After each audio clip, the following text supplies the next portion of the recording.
Salut les gars, bienvenue dans cette nouvelle vidéo de AgriBA, la chaîne spécialisée en agriculture et ses dérivés. Aujourd'hui, on va faire une nouvelle vidéo réaction sur l'élevage de porc, une vidéo de Investi au pays. Avec ce que je viens de voir, je pense que je vais complètement arrêter l'élevage de porc au Cameroun. Nous nous sommes arrêtés pour visiter une toute petite exploitation porcine au Brésil. On est vraiment dans ce qui se fait de plus petit. Et pourtant, les résultats qu'on obtient ici sont supérieurs. Vraiment dans ce qui se fait de plus petit. Et pourtant, les résultats qu'on obtient ici sont supérieurs aux meilleurs porciculteurs dans beaucoup de nos pays en Afrique subsaharienne. C'est impressionnant. Je rappelle bien que ce que je vais vous présenter maintenant, c'est l'école maternelle de la porciculture au Brésil. Et pourtant, vous allez vous rendre compte que quelqu'un qui est à l'école maternelle au Brésil produit, tenez-vous tranquille, par an, plus de 500 000 porcs. Et je parle bien d'ici de quelqu'un qui est à l'école maternelle. Bon, il dit qu'il produit plus de 500 000 porcs. Ça veut dire quoi? Il produit les porcs, plus de 500 000 porcs, ou bien il vend plus de 500 000 porcs. Et pourquoi? C'est comme si, je sais pas, il dit que chez nous on ne pratiquait pas la porciculture, alors que moi je connais de grandes exploitations porcines qui pratiquent la porciculture. Donc, il n'y a pas quoi à s'extasier. J'ai dit ça dans une présente vidéo. Il aime trop s'extasier sur les trucs de l'étranger. Quand j'ai vu les résultats que les gens ont ici, je me suis dit, mais en fait, ça ne sert à rien que je fasse l'élevage de porc tel que je le fais. Je perds mon temps, je perds de l'énergie. On va tout reprendre à zéro. Et l'objectif pour moi, bien évidemment, c'est d'être accompagné par des Brésiliens désormais. Ces mecs savent faire des choses. Franchement, on a tout intérêt à venir apprendre ici. Je vais vous présenter la petite unité porcicole pour que vous puissiez vous rendre compte vous-même de tout ce que l'on a à apprendre. C'est hallucinant.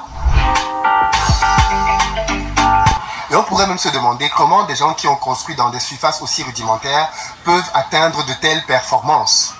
Simplement parce qu'ici, la manière de travailler, elle est connue et elle est vulgarisée jusqu'à la plus petite échelle. La première chose qu'on retrouve, c'est un lieu de naissance. C'est-à-dire qu'on a une unité qui permet de gérer les naissances. On achète des parents reproducteurs et ces parents reproducteurs font des petits. La deuxième chose, c'est la croissance. Et ce n'est qu'uniquement ce que l'on fait ici. Tenez-vous tranquille les amis. Ici, les porcs arrivent après 20 jours. Au bout de 20 jours, ils arrivent ici.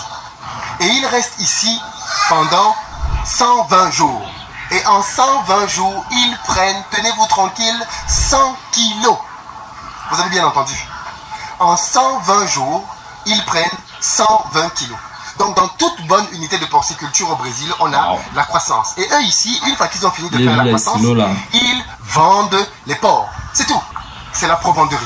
Ils produisent eux-mêmes leur nourriture. Mais comme ici, on est dans une toute petite unité, ils ne produisent même pas leur nourriture. Ils l'achètent. Et ils la stockent dans ces silos. C'est-à-dire que ces petits bâtiments que vous voyez là, les porcs qui sont à l'intérieur, sont non seulement nourris de manière automatique, mais ils reçoivent aussi l'eau de manière automatique. Les Brésiliens font de la porciculture, comme vous pouvez le constater, avec de tout petits bâtiments. On n'a pas besoin, comme vous pouvez le voir là, d'avoir des murs qui sont très élevés. Pas du tout. Les murs dans le bâtiment sont à quasiment la taille des porcs eux-mêmes. C'est comme ça qu'on fabrique un bâtiment d'élevage, parce que les murs sont souvent très élevés. Alors, bon, ici, moi, je sais pas si quelqu'un fait l'élevage de porc, il met les bâtiments à hauteur humaine. Donc, je sais pas trop. Et comme vous pouvez le voir ici, vous avez simplement là le système par lequel les porcs ont de l'eau. Et dans ce bâtiment seulement, vous en avez comme ça 2000. Dans chaque petit bâtiment, entre guillemets, vous en avez 2000. Ce qui fait qu'en même temps, dans ce bâtiment, vous avez, dans cette ferme, vous avez en même temps 12 000 porcs. 12 000 porcs. Et je rappelle bien qu'on est ici chez quelqu'un qui est un tout petit producteur. Ok? Un tout petit producteur parvient à faire en un an 500 000 porcs au Brésil. Entre le moment où un porc arrive ici et le moment où il s'en va au bout de 120 jours, on a 6 formules alimentaires différentes. Parce qu'en fait, vous vous doutez bien que pour que les porcs puissent grandir aussi rapidement, c'est essentiellement dû à ce qu'ils mangent, n'est-ce pas? Évidemment. Le secret ici, ça doit être dans l'alimentation. Je vous montre tout ça pour que vous voyez bien que quand on arrive à ce niveau-ci de vulgarisation et de performance, c'est qu'on est arrivé très loin en fait. Parce que les performances que je vous dis ici, ce sont des performances internationales. Mais même un tout petit agriculteur, un petit porciculteur parvient à les reproduire avec un bâtiment rudimentaire.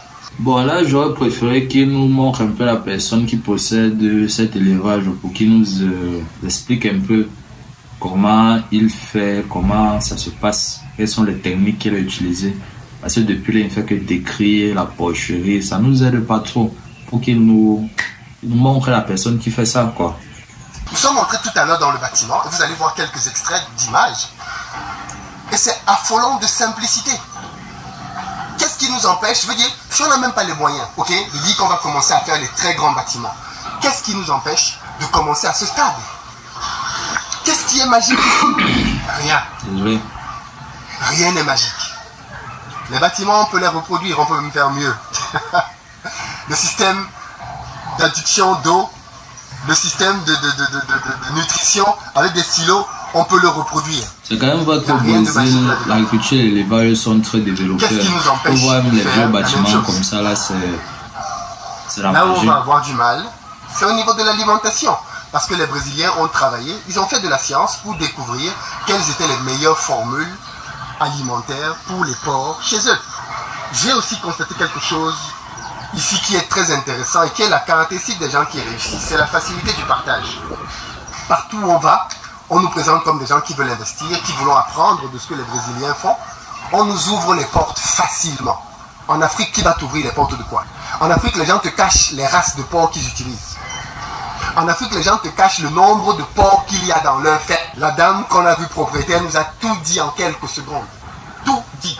Elle n'a rien mystifié. Elle a ouvert ses portes et elle nous a tout montré. Les races, les aliments, les cultures qu'ils font à côté parce qu'ils cultivent du maïs en face. Mais ils ne s'en servent pas pour faire les formules. Ils cultivent le maïs parce qu'ils ont des terres et ils vendent ce maïs-là. Et avec cet argent-là et ces bénéfices, ils achètent les aliments dont ils ont besoin de manière finie. Mais je rappelle que ça, c'est parce que c'est une toute petite unité. Dans des unités beaucoup plus développées, ça ne se passe pas comme ça. Dans les unités beaucoup plus développées, ils font tout. Ils achètent des géniteurs et à partir des géniteurs, ils font tout le reste des croisements. Ils font les naissances, ils font la croissance et pour certains même derrière, ils transforment la viande. Bon, c'est la fin de cette vidéo. Merci de m'avoir suivi jusqu'à la fin. Dis-moi ce que tu en penses dans les commentaires. N'oublie pas de t'abonner, de partager, de commenter. C'était Darius de la chaîne AgriBA et je te dis à la prochaine.